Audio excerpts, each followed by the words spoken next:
Yesterday, Micheál Martin made a speech in the Dáil, if you can call it a speech, but the words he used, we're going to have a look at here now. And we'll see if we can tease them out and pull them apart a little bit. I suppose the first thing to note as a bit of a given, or as an unwritten law, or whatever the case is for rhetoric or for political speak, is that there's never really any explicit statement being made that cannot, as time passes on and unfolds, that cannot go back and be challenged directly, because what they say is so vague, and the words they use, while they might conflict with your sentiment or your feeling of the situation, they're so carefully crafted in terms of the words they use and how they use them that they always have plausible deniability built into not just their speeches, but the policies and the actions they take on the back of the ideas that they espouse. Okay, so we let him speak and we'll pause here and there and we'll dissect it a little bit if we can. Okay, so be very clear on one thing. Those who want to seal Ireland off from the world, those who aspire to some mythical purity on this island. So he's talking those who want to seal Ireland off from the world. What does he mean by that? I don't know what he means by that. Number one, Ireland is an island. And in that degree, it's a little bit different than continental Europe and many other countries across the world, because it has natural borders. You can't point at Ireland and say, here's where England starts and here's where Ireland starts, to a degree, okay? Because the island of Ireland is an island. There is a natural ceiling in terms of a border between Ireland and the neighbouring countries and further neighbours, being continental Europe, okay? So the second thing on that is he's talking extremes here. So if anybody, I suppose the implicit argument in this is that anybody who disagrees with what Micheál Martin and his coterie or his friends, whatever, what they are pushing on the Irish people, anyone who disagrees with that is a total extremist who wants to seal Ireland off away from the rest of the world in whatever guise that takes, okay? There's no offer of him to even cede a bit of ground or to meet people of a different persuasion in the middle somewhere. Like, it's not a case where he says, we understand the difficulties that are coming here, we understand the realities that people are facing, and it's perfectly reasonable for them to have objections, but here's why this project would be better for people in the long term, which would help alleviate some of those objections. He doesn't go with that. He goes with the attempt to smear anybody who's in disagreement with him as a total extremist that wants to roof Ireland and seal it off forever from other countries.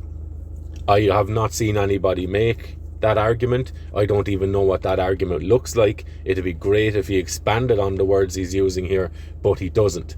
He throws up this vague false dichotomy that you're either with us or you want to seal Ireland off forever and you are a detriment to the future of the Irish people. I have not seen that. In regards to his second statement there of mythical purity in Ireland, in Uber Bio and John McGurk's interaction, Bio made a solid video speaking about the genetic solidity of the Irish people. Okay, so the DNA is relatively unchanging. In the book Blood of the Isles, the author, a geneticist there, I think he is a geneticist, he worked on the genome and that in regards to many of the European countries, but the British Isles in particular in this book.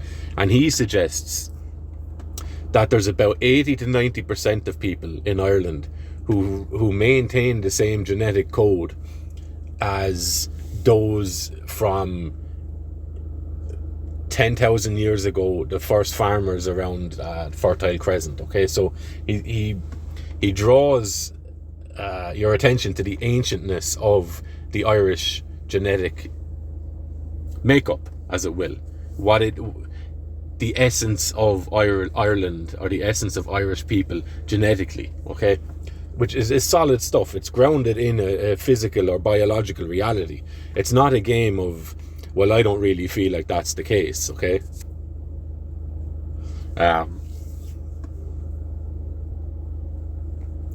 So when Martin talks about some sort of mythical idea or concept of, I suppose, racial purity or ethnic distinction or distinctiveness, he's trying to convince you that to hold an idea that there's been or there is a continuous and consistent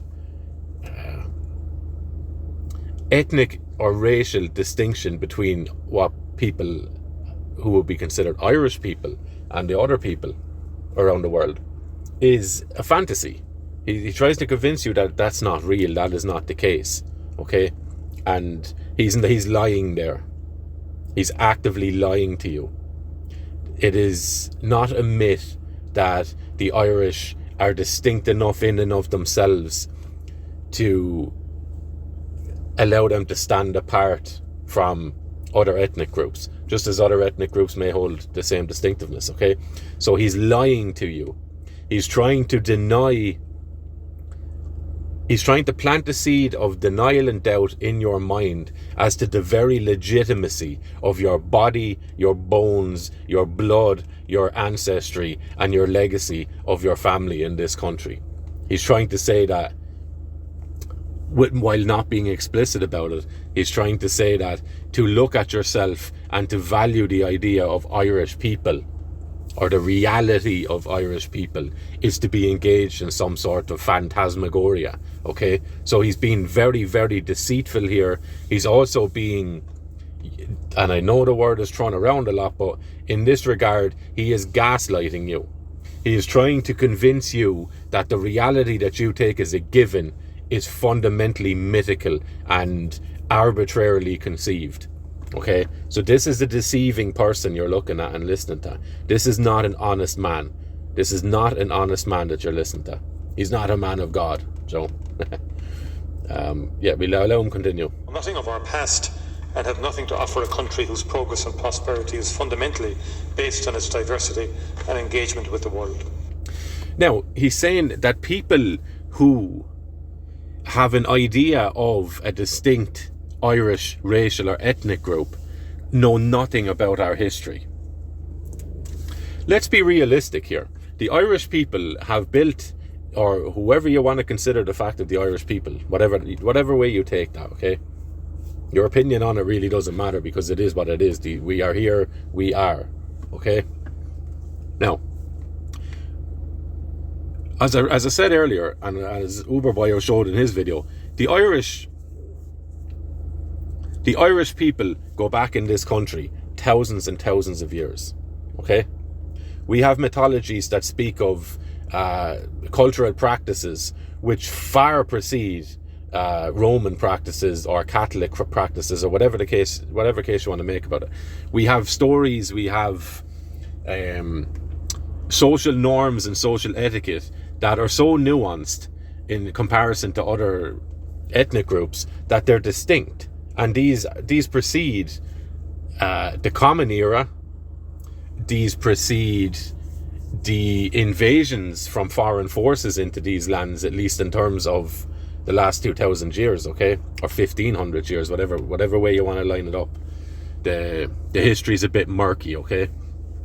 But what Martin is saying here is that those who oppose me and want to see themselves as, or want to see the Irish people as being valued as a separate and unique quality in this world, then they understand nothing of the past, or of the Irish past.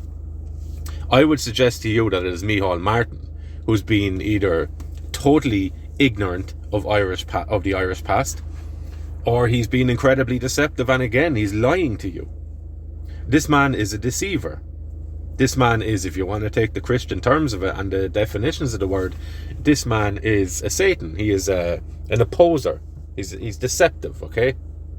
So he's opposing your legitimacy as a living, breathing Irish person, and saying that if you want to value that as something that should be valued and maintained and cared for, then you are totally ignorant of your own history and you are engaged in pure imagination.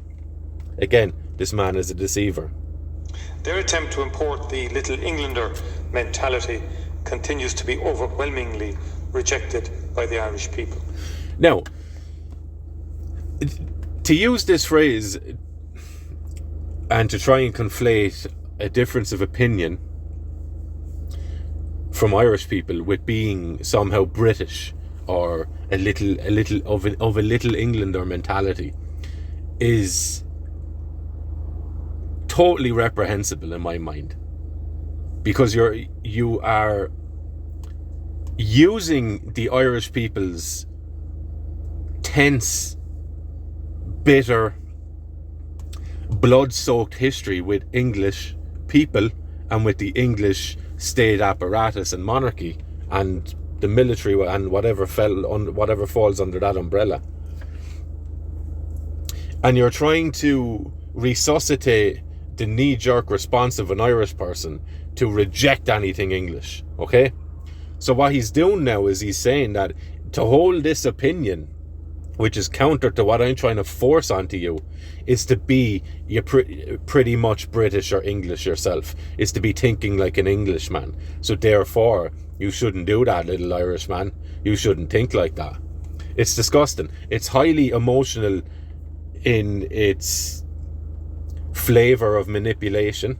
It is psychological warfare in terms of trying to control and influence those who are under your power and care to a large degree. You're trying to distort, manipulate, control and direct how people see, how people feel and how people respond to a set of ideas which are totally grounded in biological reality. So again, this man is not a good person. This man is trying to convince you that your reality, the reality of where you come from, the reality that you hold in your DNA and your racial psyche, if you want to even distinguish between the two of those, that is fraudulent, and you're being erroneous in how you're perceiving the world and yourself. Again, not a good person. As we see every day in terms of culture, sport and enterprise. Right, so we have foreigners that come here and they engage and offer up their services or their talents in, what did he say, sports, what did he say? Sorry, no, I'm after losing him. The Irish culture, sport and enterprise. So what they offer us in terms of culture, sport and enterprise. 3 words. Okay, what exactly are you saying to us here? That we should forego our ties and our allegiance or our positive sentiment to our own heritage because other people come here and do things. That's essentially the argument that he's made. It's not even an argument. He's just saying words and hoping that because they have a positive connotation in the current society that you latch onto them and you thumbs up and go yes. So what he started out with his speech here is running the Irish people into the ground by declaring that there is no such thing as Irish people to a large degree, and that the only way forward for Irish people is to promote these people who run fast, who do things differently than us, and who have shops. The weakness in terms of how he's even trying to speak to you here. This man is convinced that the people listening to him in this country are absolute morons. That's his view that he holds of people. Otherwise, he would be speaking in a much more direct, open and honest fashion, which he's not doing. It's all mind games. It is emotional manipulation. It is an attempt to hijack and reroute any ancestral feeling towards the situation, okay? He's trying to hijack Irish people's history with England and all that entails, and he's trying to use that to spin us in a direction that he sees fit. Disgusting. The Irish people are deeply proud of the diverse faces and histories which represent us to the world. Okay, so the Irish people are pretty proud of the diverse faces that represent us. Look at how disgusting this is. So he at the start he's kind of implying that, well, to have the view that there is an Irish people to a large degree is somewhat erroneous, okay? And not only that, but if you haven't bitten so far, then I'll offer this to you, that I speak on behalf of all the Irish people. And we are all very proud of the diverse faces that represent us. Again, not an honest human being. Very, very sneaky and deceptive.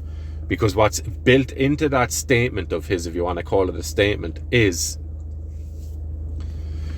that the Irish people are so lacking, if they even exist at all, according to Micheál Martin, that we need other faces that don't look like us, that have a different culture to us, and that have different histories, tendencies, wishes, ambitions, desires, okay, than the Irish people. And we need them to represent us to the world. This is what this man thinks of you and thinks of Irish people. That is just, it can be negated at the click of a finger. Irishness is not, never has been, and must never be something which is fixed and unchanging. Irishness. Let's just deal with that. Any words that is ending with the ness, as if it is a primary quality or a secondary quality even, that is devoid of the people who are Irish, that it can just be applied and taken on and worn as like a new jacket by any and sundry, okay? All and sundry. This is very deceitful.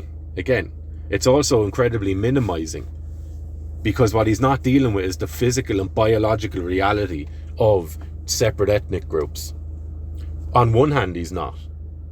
But on the other hand, he's saying, well, look at these fabulous ethnic groups that come here, and where our Irishness? Now, before we talk about the Irishness, or before anybody mentions the Irishness, the primary factor in that is Irish. In order for a ness to be attached to it, you need, I suppose, the first principle of it, which is Irish. What does that mean? That is a distinct ethnic group. And the way that they are and the way that they tend to carry themselves and be in the world and be with themselves, that is what they're trying to hijack and use as the ness. So because Irish people tend to do this in Ireland, and then other people can come over and mimic or adopt some of the mannerisms and some of the behaviours of Irish people, then that shows that they are Irish too. That's not the case.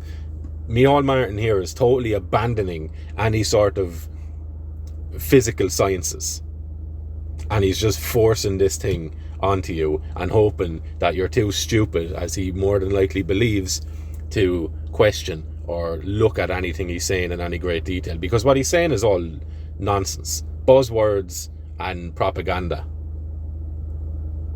The people who fought for and founded our state saw it as a place with multiple identities, open to the world and embodying the most important Republican principle of all, to reflect the diversity of its people. So, in a way here he is correct, okay? But the devil is in the detail, of course, and the detail is what he omits. So, the people who fought for and founded our state understood Ireland to be a place of different identities, correct, and open to the world. I'd need a citation on that, Martin. But the first point, that they recognised Ireland as a place of different identities. Well, of course they did, because there was invasions into Ireland. There was people that were propped up, put in, planted into this country to wreak havoc on it. And in order to find a state or any sort of independent or self-determined rule, the chaos that was going on between these different ethnic groups, who are very, very closely related, I must say. They are Scots-Irish who were put into Ulster, okay? Scotland is named after the Irish people, the Scoti. We used to be called the Scoti. And when they moved to Scotland,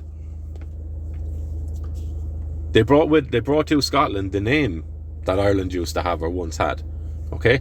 So the Scoti people, the Irish people, became Scotland.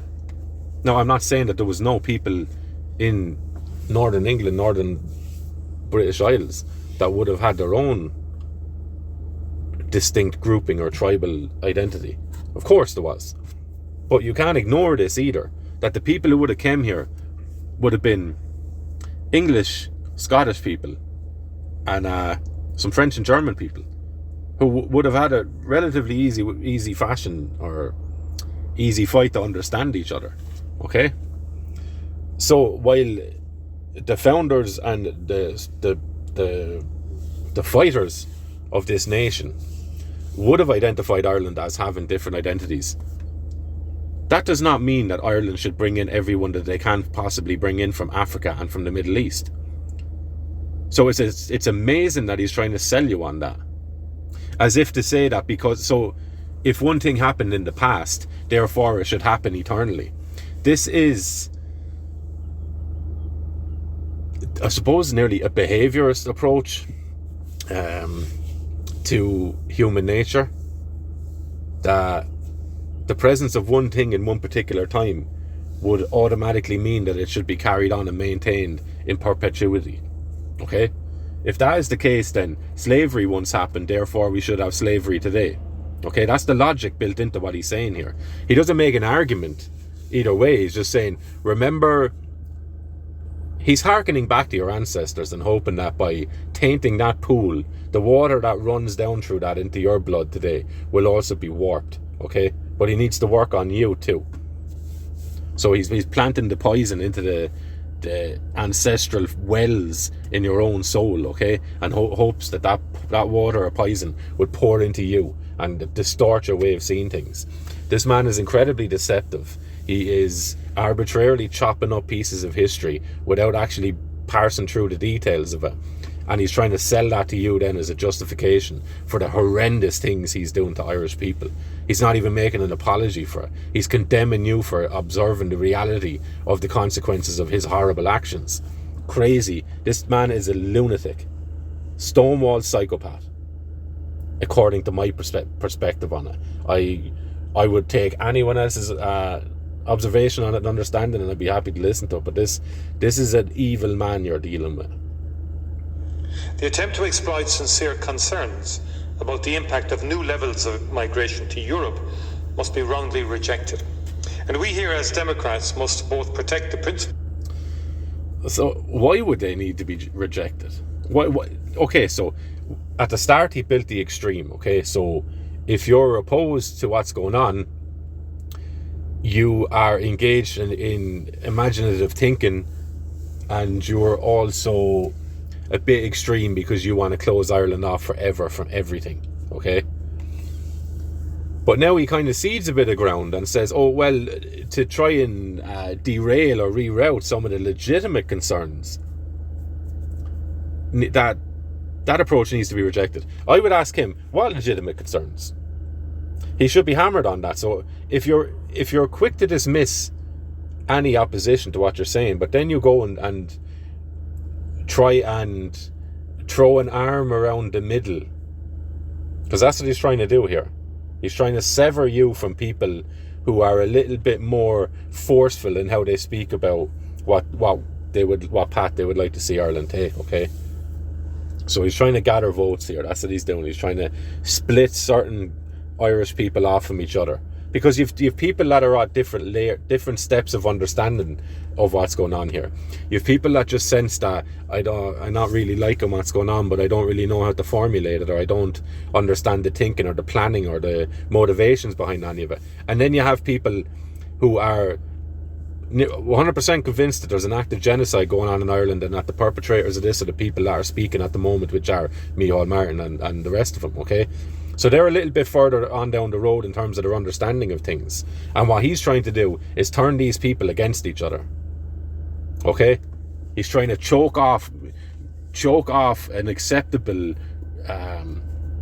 objection from the majority of people, and anyone that has a little bit more of a less palatable reaction to his taste anyway, he's trying to turn them against his other fellow Irish people, okay?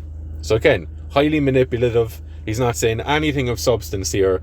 It's all emotional blackmail, it's all moral blackmail, it's all rhetorical manipulation he's attempting to engage in here, and he is engaging in, okay?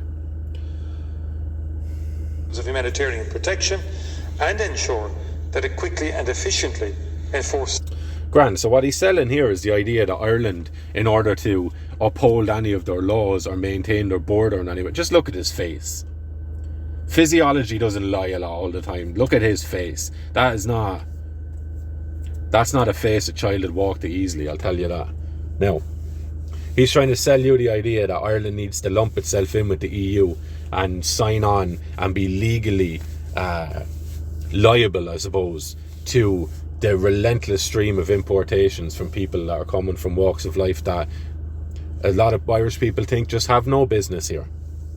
And instead of engaging with any of those things, he's trying to ruin your history, distort and get in between you and your personal relationship with your history.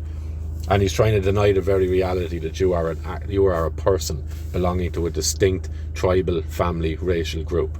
This man is disgusting, according to me. Okay?